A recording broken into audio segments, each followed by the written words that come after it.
यहां के किसानों हमेशा ये साबित किया है कि उनकी मेहनत के आगे कुछ भी मुश्किल नहीं है। पानी की कमी के बावजूद यहां किसानों ने धरती से भरपूर फसल लेकर दिखाई है। किसान का सामर्थ्य, किसान का परिश्रम मिट्टी से भी सोना निकाल देता है। और इसलिए हमारी सरकार देश के किसान के साथ कंधे से कंधा मिलाकर खड़ी है।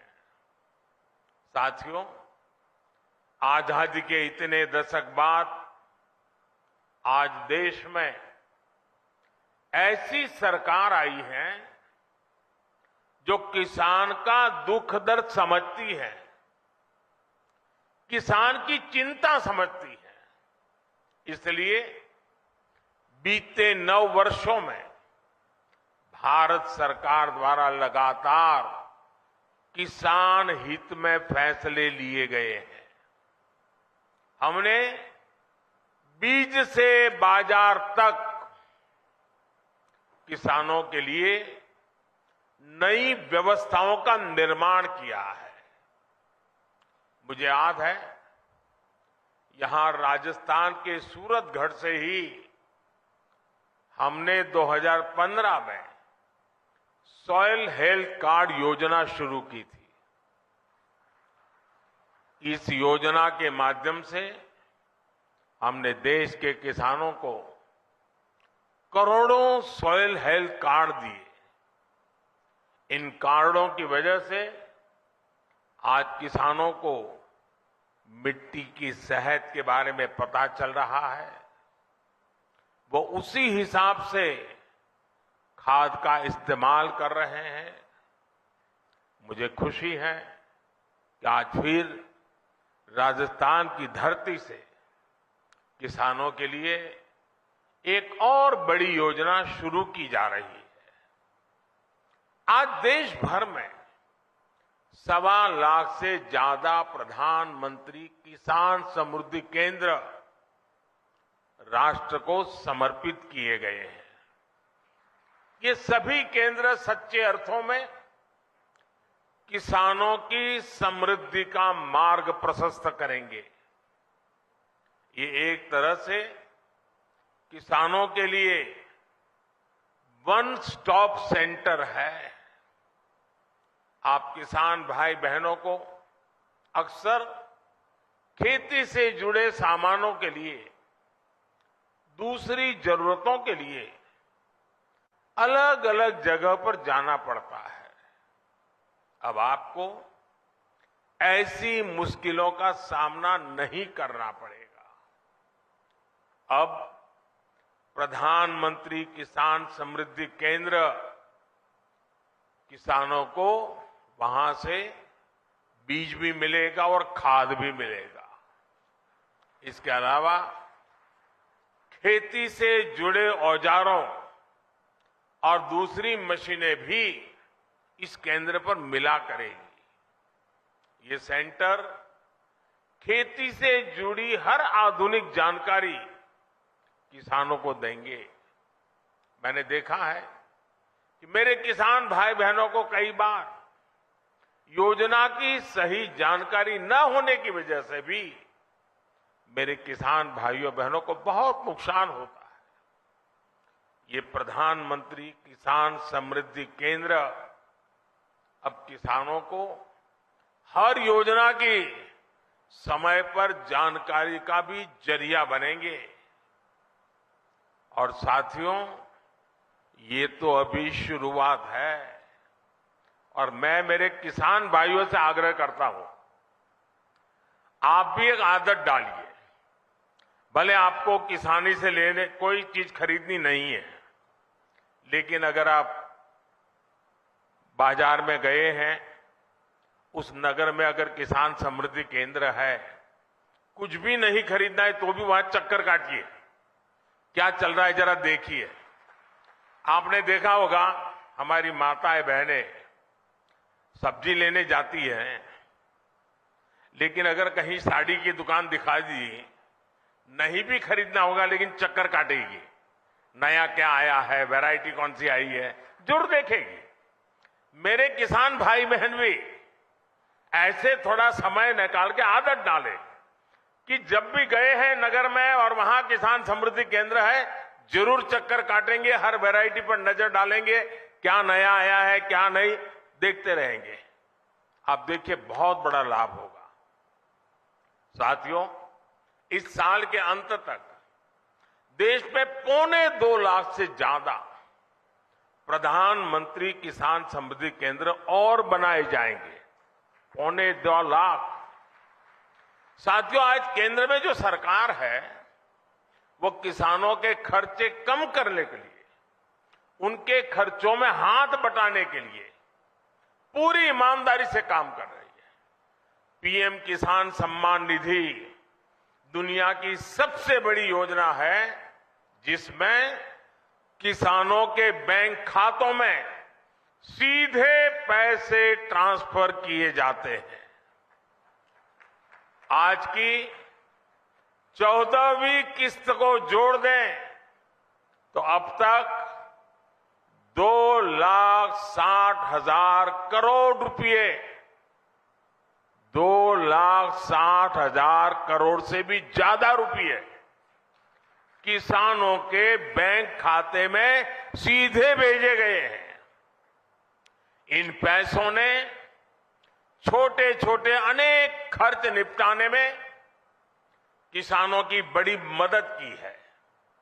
हमारी सरकार कैसे अपने किसान भाइयों के पैसे बचा रही है, इसका एक उदाहरण यूरिया की कीमतें भी है। और देश भर के किसान मुझे सुन रहे हैं, मेरी बात को ध्यान से सुने। आप जानते हैं कोरोना की कितनी बड़ी भयंकर महामारी आई, उसके बाद रूस और यूक्रेन का युद्ध हो गया और इसके कारण बाजार में बहुत बड़ी उथल पाथल हो गई। खास करके फर्टिलाइजर के क्षेत्र में तो तूफान मच गया, लेकिन इसका असर हमारी सरकार ने किसानों पर नहीं पड़ने दिया। मैं देश के अपने हर किसान भाई बहन को खाद कीमतों की ये सच्चाई बताना चाहता हूं। आज भारत में यूरिया की जो बोरी हम किसानों को 266 रुपये में देते हैं, उतनी ही यूरिया हमारे पड़ोस में पाकिस्तान के किसानों को करीब करीब 800 रुपये में वो बोरा मिलता है। आज भारत में यूरिया की जो बोरी हम किसानों को 266 रुपये में देते हैं, उतना ही यूरिया बांग्लादेश के किसानों को वहां के बाजार में 720 रुपये में मिलता है। आज भारत में यूरिया की जो बोरी हम किसानों को 266 रुपये में देते हैं, उतनी ही यूरिया की बोरी चीन में किसानों को 2100 रुपये में मिलती है। और आप जानते हैं अमेरिका में यूरिया की यही बोरी आजकल कितने रुपये में मिल रही है? यूरिया की जिस बोरी के लिए आप 300 रुपये से भी कम देते हैं, उसी बोरी के लिए अमेरिका के किसानों को 3,000 रुपये से ज्यादा देना पड़ता है।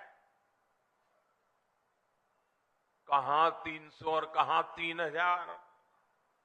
हमारी सरकार यूरिया की कीमतों की वजह से भारत के किसानों को परेशानी नहीं होने देगी। और इस सच्चाई को देश का किसान देख रहा है, हर दिन अनुभव कर रहा है। जब यूरिया खरीदने जाता है ना, तो उसे पक्का विश्वास होता है कि ये मोदी की गारंटी है।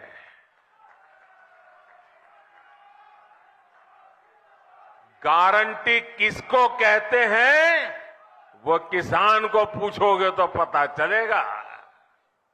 साथियों, राजस्थान में आप सभी किसान अपनी मेहनत से बाजरा जैसे मोटे अनाज उगाते हैं और हमारे देश के अलग अलग कोने में अलग अलग प्रकार से मोटे अनाजों की खेती होती रहती है।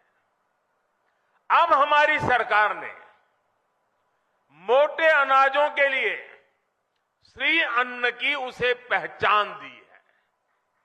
श्री अन्न के नाम से सारे मोटे अनाज पहचाने जाए। हमारी सरकार भारत के मोटे अनाजों श्री अन्न को दुनिया के बड़े बड़े बाजारों में ले जा रही है। सरकार के प्रयासों की वजह से अब देश में श्री अन्न का उत्पादन, उनकी प्रोसेसिंग, उनका एक्सपोर्ट सभी कुछ बढ़ रहा है। और मुझे पिछले दिनों अमेरिका में व्हाइट हाउस में राष्ट्रपति बाइडेन के निमंत्रण में भोजन के लिए जाने का अवसर आया और मुझे खुशी हुई कि उस थाली में भी हमारे मोटे अनाज की डिश थी। साथियों, ये जो प्रयास चल रहे हैं, इसका बहुत बड़ा लाभ हमारे देश के, हमारे राजस्थान के उन छोटे किसानों को भी हो रहा है जो मोटे अनाज श्री अन्न की खेती करते हैं। ऐसे कितने ही काम आज देश में हो रहे हैं जिनसे किसानों के जीवन में बहुत बड़ा बदलाव आ रहा है। साथियों, भारत का विकास तभी हो सकता है जब भारत के गांवों का विकास हो। भारत विकसित भी तभी बन सकता है जब भारत के गांव विकसित हो। इसलिए आज हमारी सरकार भारत के गांवों में हर वो सुविधा पहुंचाने का काम कर रही है जो शहरों में मिला करती है। आप सब जानते हैं कि एक समय था जब देश की एक बड़ी आबादी स्वास्थ्य सेवाओं से वंचित रहती थी। यानी करोड़ों करोड़ लोग हमेशा किस्मत के भरोसे अपना जीवन दांव पर लगा कर जीते थे। ये मान लिया गया था कि अच्छे अस्पताल तो दिल्ली, जयपुर में या बड़े शहरों में ही होते हैं। हम इस स्थिति को भी बदल रहे हैं। आज देश के हर हिस्से में नए एम्स खुल रहे हैं, नए मेडिकल कॉलेज खुल रहे हैं। हमारे इन प्रयासों का परिणाम है कि आज देश में मेडिकल कॉलेजों की संख्या बढ़कर 700 के पार हो गई है। 8-9 साल पहले राजस्थान में भी केवल 10 मेडिकल कॉलेज होते थे। आज राजस्थान में भी मेडिकल कॉलेजों की संख्या 35 हो गई है। इससे अपने ही जिले के आसपास अच्छे इलाज की सुविधा तो हो ही रही है। इनसे पढ़ाई करके बड़ी संख्या में डॉक्टर्स भी निकल रहे हैं। ये डॉक्टर्स छोटे कस्बों और गांवों में बेहतर स्वास्थ्य व्यवस्था का आधार बन रहे हैं। जैसे कि आज जो नए मेडिकल कॉलेज मिले हैं, इनसे बारां, बूंदी, टोंक, सवाई माधोपुर, करौली, झुंझुनू, जैसलमेर, धौलपुर, चित्तौड़गढ़, सिरोही और सीकर समेत कई इलाकों को लाभ होगा।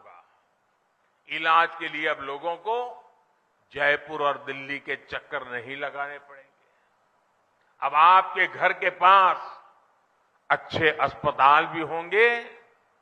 गरीब का बेटा और बेटी इन अस्पतालों में पढ़कर डॉक्टर भी बन पाएंगे। और साथियों, आपको पता है हमारी सरकार ने मेडिकल की पढ़ाई को भी मातृभाषा में पढ़ाई कराने का रास्ता बना दिया है। अब ये नहीं होगा कि अंग्रेजी न जानने की वजह से किसी गरीब का बेटा बेटी डॉक्टर बनने से रुक जाए। और ये भी मोदी की गारंटी है।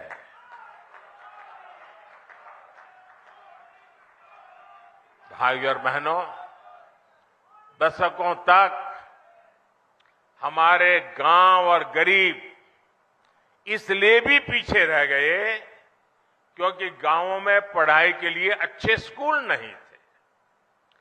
पिछड़े और आदिवासी समाज के बच्चे सपने तो देखते थे, लेकिन उनके पास उन्हें पूरा करने का कोई रास्ता नहीं होता था। हमने शिक्षा के लिए बजट बहुत बड़ी मात्रा में बढ़ाया, संसाधनों को बढ़ाया, एकलव्य आदिवासी स्कूल खोले। इसका बहुत बड़ा लाभ हमारे आदिवासी युवाओं को मिला है।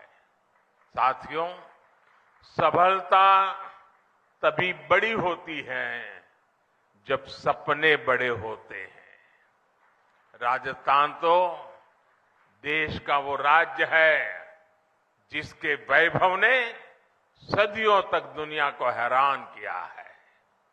हमें उस विरासत को संरक्षित करना है और राजस्थान को आधुनिक विकास की ऊंचाई पर भी पहुंचाना है। इसलिए राजस्थान में आधुनिक इंफ्रास्ट्रक्चर बनाना ये हमारी प्राथमिकता है। राजस्थान में बीते कुछ महीनों में ही दो हाईटेक एक्सप्रेसवे का लोकार्पण हुआ है। दिल्ली मुंबई एक्सप्रेसवे का एक प्रमुख सेक्शन और अमृतसर जामनगर एक्सप्रेसवे के जरिए राजस्थान विकास की नई गाथा लिख रहा है। राजस्थान के लोगों को वंदे भारत ट्रेन की सौगात भी मिली है। भारत सरकार आज जो इंफ्रास्ट्रक्चर पर निवेश कर रही है, पर्यटन से जुड़ी हुई सुविधाओं का विकास कर रही है, उससे राजस्थान में भी नए अवसर बनेंगे। जब आप पधारो मारे देश कहकर पर्यटकों को बुलाएंगे तो एक्सप्रेसवे और अच्छी रेल सुविधाएं उनका स्वागत करेगी। हमारी सरकार ने स्वदेश दर्शन योजना के तहत खाटू श्याम जी मंदिर में भी सुविधाओं का विस्तार किया है।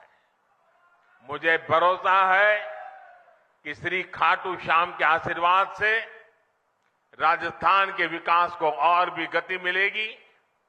हम सब राजस्थान के गौरव और विरासत को पूरी दुनिया में नई पहचान देंगे। साथियों, राजस्थान के मुख्यमंत्री श्रीमान अशोक गहलोत जी कुछ दिनों से बीमार चल रहे हैं। उनके पैरों में कुछ तकलीफ है। आज इस कार्यक्रम में आने वाले थे, लेकिन उस कठिनाई के कारण नहीं आ पाए हैं। मैं उनके उत्तम स्वास्थ्य के लिए प्रार्थना करता हूं और सारे राजस्थान को इन अनेक विध नई सौगात के लिए, देश के किसानों को इस महत्वपूर्ण व्यवस्थाओं को विकसित कर करके उनको समर्पित करने के लिए मैं आज हृदय से बहुत बहुत बधाई और शुभकामनाएं देते हुए मेरी वाणी को विराम देता हूं। बहुत बहुत धन्यवाद। इंडिया टीवी हर वक्त हर जगह डाउनलोड करने के लिए सर्च करें India TV news Google play store या ऐप स्टोर पर।